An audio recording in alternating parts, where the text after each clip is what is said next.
everyone, we will share to you guys about total hip replacement. Introduction. Total hip replacement, also called total hip arthroplasty, is a surgical procedure in which the damaged bone and cartilage is removed and replaced with prosthetic implants. They are usually constructed of metal, ceramic, and very hard plastic.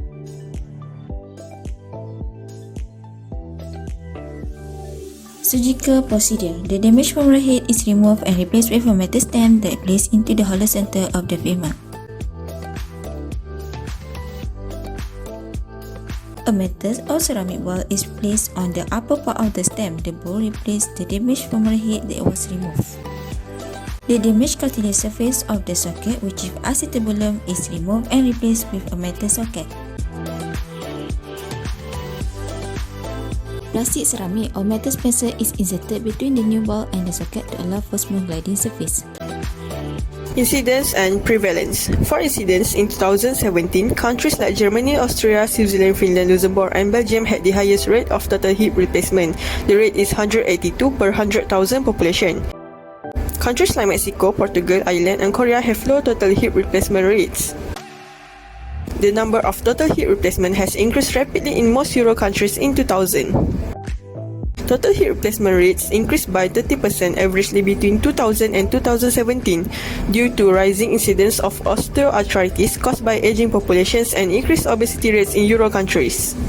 For prevalence, in Malaysia, there are 109 primary total hip replacements results for 92 patients that are performed in Hospital Kuala Lumpur in between January 1987 to December 1996. These results were reviewed after mean follow-up of 30.8 months.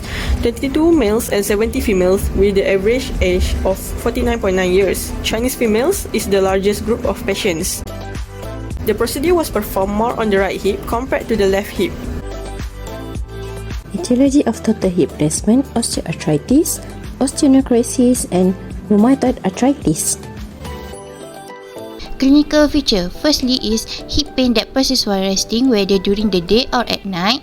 Then, hip stiffness or tightness, difficult to move or lift the leg. And lastly, disruption in occupational area. Pathophysiology. Osteoarthritis happens because of degradation of cartilage and remodeling of bone due to an active response of chondrocytes in the articular cartilage and the inflammatory cells in surrounding tissues. Articular cartilage destroyed due to the enzyme released from these cells break down collagen and proteoglycans.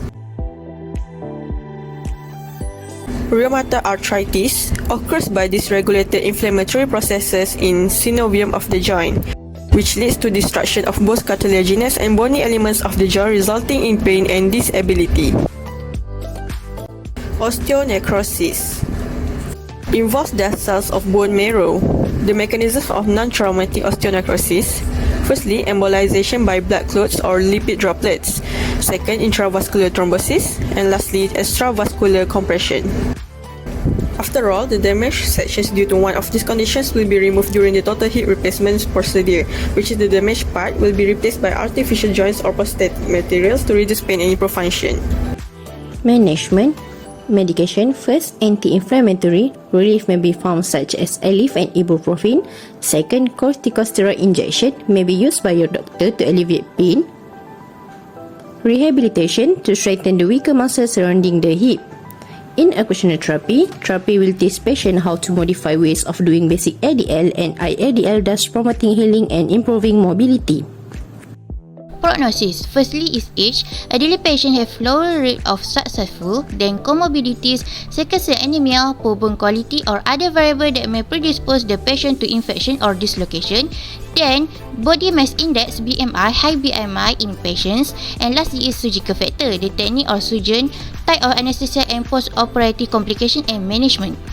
Impairment and functional limitation according to ICF. Impairment, function and structure. Pain and joint stiffness at hip region, hip dislocation, decreased balance, decreased postural control, decreased hip strength, muscle weakness, limited range of motion and dexterity of lower limb.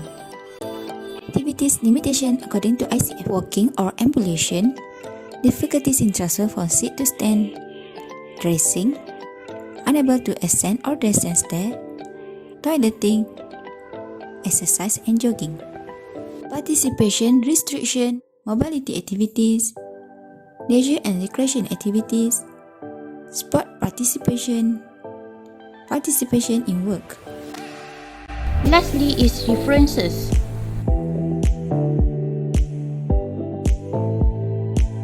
That's all from us. Thank you for watching.